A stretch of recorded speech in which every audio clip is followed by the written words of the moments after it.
अस्सलामुअलैकुम व्यूवर्स, आज हम बात करेंगे डकी बाई के ऊपर। उनकी ज़मानत कब हुई, उनके साथ बर्ताव कैसा किया गया, उन पर किस किस्म के तशद्दुद किए गए, उनकी फैमिली को कैसे टॉर्चर किया गया और कितनी रिश्वत उनसे ली गई, यह सब आज के वीडियो में। तो चले स्टार्ट करते हैं।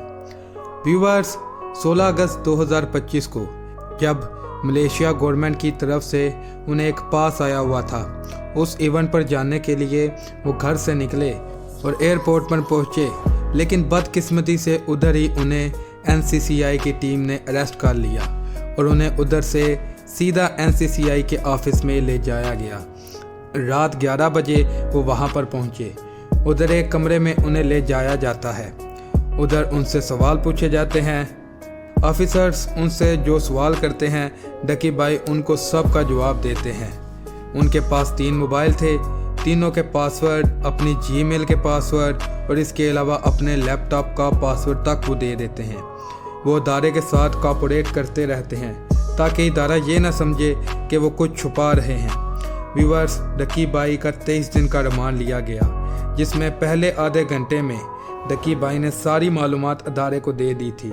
कई घंटे गुजर जाते हैं और सारे ऑफिसर्स उधर से चले जाते हैं, सिवाय एक private officer assistant director Shoaib Riyaz. उसी वक्त एक प्राइवेट बंदा बाहर से आता है।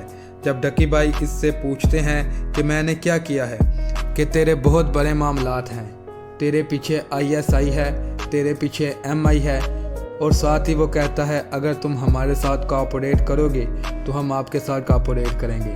उस वक़्त डकी बाई के दिमाग में 100 किस्म के सवालात आना शुरू हो गए थे, मगर उनके पास किसी एक का भी जवाब नहीं था और उन्हें हवालात में बंद कर दिया गया।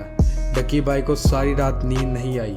जब सुबह हुई और डकी बाई को हथकड़ी लगाकर उन्हें अदालत ले जाया गया। उधर जज साहब ने इनको 2 दिन का रिमांड दे दिया और वह फिर डकी बाई को NCI के ऑफिस में ले जाकर हवालात में बंद कर देते हैं। उससे अगले दिन जब डकी बाई की इन्वेस्टिगेशन चल रही होती है, NCCI additional director Sarfaraz Chaudhary साहब कमरे में आते हैं और कहते हैं इसे मेरे कमरे में ले आओ।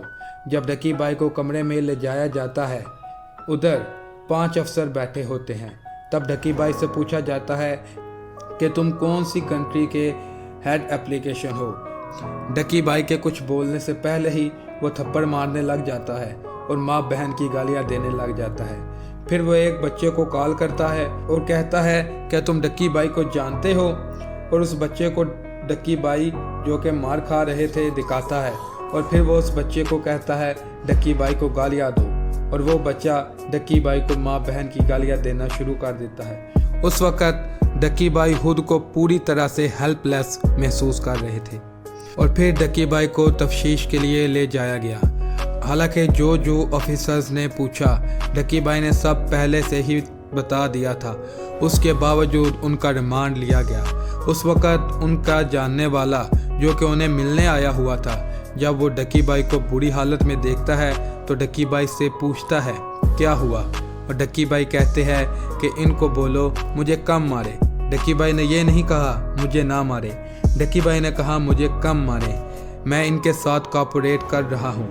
और इस शख्स ने जुनैद सलीम साहब को ये बात बताई जो कि न्यूज़ एंकर हैं, और उन्होंने अपने पॉडकास्ट में इसका जिक्र कर दिया, जिसके बाद ये बात डकी बाई के लिए परेशानी का बायस बना। और उसके बाद डकी बाई ने इरादा किया वो अब नहीं बोलेंगे। व्यूअर्स, इस पूरी इन्वेस्टिगेशन के दरमियान जो डकी बाई का इन्वेस्टिगेशन ऑफिसर था, उसका जो फ्रंट मैन था, उसे सिर्फ रिश्वत लेने के लिए सामने रखा गया था। उसने शुरू में ही 7 से 8 करोड़ का मुतालबा किया। जब डकी बाई ने बोला मेरे पास तो इतने पैसे नहीं हैं, तो उसने आगे से बोला कि फिर तो इधर ही सर, और यह कहकर वो चला गया। व्यूअर्स, जो 3,26,000 USD डॉलर्स बताया गया था कि डकी बाई से बरामद कर लिए गए हैं, उसके पीछे क्या कहानी है मैं बताता हूँ। शाम 7 बजे के करीब डकी बाई को हवालात से इन्वेस्टिगेशन रूम में ले जाया गया। उस वक़्त उन्हें कहते हैं कि अपना बैलेंस अकाउंट ओपन करो। उस वक़्त बिटकॉइन नीचे गया हुआ था और डकी बाई की सारी ट्रेड लॉस में चल रही होती हैं। वो सारी ट्रेड क्लोज करता है, फ्यूचर ट्रेड भी क्लोज करता है और फिर उन्हें USDT में कन्वर्ट करवाता है। कहता है कि इन्हें ट्रांसफ़र करो। डकी भाई के पूछने पर कि ऐसा क्यों कर रहे हो, तो वो ऑफिसर कहता है कि तुमने अपना केस बंद करना है या नहीं। डकी भाई के असरार करने पर वो ऑफिसर कहता है तुझे जितना बोला है उतना कर। दोनों के दरमियान 15 मिनट तक बहस चलती है और आखिर में ज़बरदस्ती वो पैसे ट्रांसफ़र करवा लिए जाते हैं।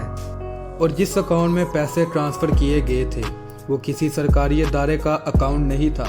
व्यूअर्स, उस डॉलर्स की पाकिस्तानी कीमत 9 करोड़ रुपए है। वो अकाउंट शुएब रियाज का अपना पर्सनल अकाउंट था और उसके बाद दोबारा हवालात में डकी भाई को बंद कर दिया जाता है। रात 11 बजे एक मुल्जिम को बंद करने के लिए जब एक ऑफिसर आता है तो उससे डकी भाई पूछते हैं कि जब कोई क्रिप्टो का केस होता है तो क्या सारे पैसे ट्रांसफ़र करवा लिए जाते हैं, जिस पर ऑफिसर बोलता है नहीं, ऐसा नहीं होता। फिर भी मैं पूछ कर बताता हूँ। जब सुबह हुई तो डक्की भाई को एक कमरे में ले जाया जाता है जिधर उन्हें फिर मारा जाता है और उसकी वजह कि क्या हर चीज़ बताना ज़रूरी होता है, और फिर दोबारा से उन्हें हवालात में बंद कर दिया जाता है बगैर किसी रीजनिंग के। और इस वक्त डिपार्टमेंट के हर अफसर को मनी ट्रांसफ़र का पता चल चुका था। तब आईओ ने बात के आउट होने पर इसकी रिकवरी डालकर कोर्ट में पेश कर दिया कि हमने ये पैसे बरामद किए हैं, लेकिन असल में डकी भाई के बात को आउट करने पर उसने इसे अदालत में पेश किया था। व्यूअर्स, जब डकी भाई किसी तरह से भी कोई रकम नहीं दे रहे थे तब उनकी फैमिली को लेकर उन्हें टॉर्चर करना शुरू कर दिया। डकी भाई से मुलाकात के बहाने बुलाकर उनकी फैमिली पर केस करने लगे। जब डकी भाई ने पूछा इन पर क्यों केस करना है तो ऑफिसर बोला तेरा खाता काफ़ी है, इसी में कहीं डालकर एडजस्ट कर लेंगे। फिर ऑफिसर ने अरूप से कुछ सवालात किए और डकी भाई के कहने पर अरूप घर चली गई और वकीलों से बात करके बेल करवाई। और सुबह इस बेल का भी पूरे अदारे में सबको इल्म हो गया और डक्की भाई की फैमिली को दोबारा बुलवाया। और जब वो आईओ के कमरे में बैठे थे तब आईओ ने कहा आप जितनी दिल है बेल करवाएं, 5 रुपये का एक नया सफ़ा आता है, हम एक नया केस कर देंगे। और फिर आईओ ने अपना मोबाइल निकाल कर तमाम जजों की लिस्ट दिखाई और बोला इधर वकील भी मैं हूँ और जज भी मैं हूँ, आपने जितनी बेल करवानी है करवाओ। व्यूवर्स, ये सब इसलिए किया जा रहा था कि हम जितनी रकम का मुतालबा करें वो रकम हमें मिल जाए बस। और इसी को लेकर डकी भाई के एक दोस्त को बुलाकर बोला कि अगर ये चाहता है कि अरूप का नाम पर्चे में ना आए तो 1 करोड़ रुपया दे। फिर डकी भाई ने बताया मेरी पूरी फैमिली के बैंक अकाउंट सील्स किए गए हैं तो मैं किधर से दूं, मेरे पास जो क्रिप्टो में पैसे थे वो भी इन्होंने ले लिए हैं, अब मेरे पास 1 रुपया भी नहीं है, मैं इन्हें किधर से दूं। फिर आईओ ने कहा मैं 60 लाख रुपए से कम नहीं लूँगा और किसी तरीके से मुश्किल से उनकी फैमिली ने लोन लेकर वो 60 लाख रुपए उन्हें दिए। और इसके बाद आईओ का रवैया डकी भाई की फैमिली के साथ टोटली चेंज हो गया और इसके बाद 30 लाख रुपए डकी भाई को जुडिशनल करने के लिए। और इसके बाद दोबारा कहा 4 पर्चे तैयार हैं, 1.5 करोड़ रुपया हमें डकी भाई से चाहिए, अगर वो नहीं देता तो हम उस पर 4 पर्चे मज़ीद कर देंगे। तब डकी भाई पूरे टूट चुके थे और उन्होंने कहा आप 4 की बजाय 400 पर्चे दें, अब 1 रुपया नहीं मैं देने दूंगा। और डकी भाई इस वक्त कर्जे में डूब चुके थे क्योंकि उनके और उनकी फैमिली के सारे अकाउंट्स ब्लॉक किए हुए थे। और फाइनली 30 दिन के रिमांड के बाद डकी भाई को जुडिशनल कर दिया गया। व्यूवर्स, इधर बताता चलूँ, एक आदमी जिसका नाम नहीं बताया गया, बिग बॉस के नाम से उसकी शनाख्त करवाई गई है। वो वक्फे से डकी भाई से पूछता था मगर डकी भाई कुछ नहीं बताते। फिर फाइनली जेल जाने से पहले जब उसने पूछा कि पैसे किसने लिए तब डकी भाई ने सब बता दिया और बिग बॉस ने कहा तुम जेल जाओ, मैं तुम्हारी फैमिली से बात करूंगा। 9 सितंबर 2025 को डकी भाई जेल पहुंच गए। व्यूअर्स, 3 दिन डकी भाई जेल के सेल में अकेले पड़े रहे। 3 दिन बाद उनकी मुलाकात आई और वो अपनी फैमिली को मिले और उनसे बात की। तब डकी भाई से उसकी फैमिली ने बिग बॉस का पूछा, जिस पर डकी भाई ने जवाब दिया मैं उसको पर्सनली नहीं जानता था, मगर जब उसने पूछा तो मैंने उसे जवाब दिया। तब उसकी फैमिली ने बताया कि वो बिग बॉस सारी इंफॉर्मेशन एक कागज़ पर लिख कर ले गया है। व्यूअर्स, उस वक़्त जब सब दरवाजे बंद हुए थे तब डक्की भाई ने बिग बॉस पर ट्रस्ट करने का बोला। फिर कुछ बातें की और मुलाकात का वक़्त ख़त्म हो गया और दोबारा डक्की भाई को सेल में डाल दिया गया। और पूरे 10 दिन के बाद दोबारा डक्की भाई की मुलाकात आई, लेकिन इस बार बिग बॉस मिलने आया था और उधर उसने डक्की भाई को सब कुछ समझाया और कहा कोई भी खबर मिले परेशान नहीं होना, किसी से फालतू बात नहीं करनी है।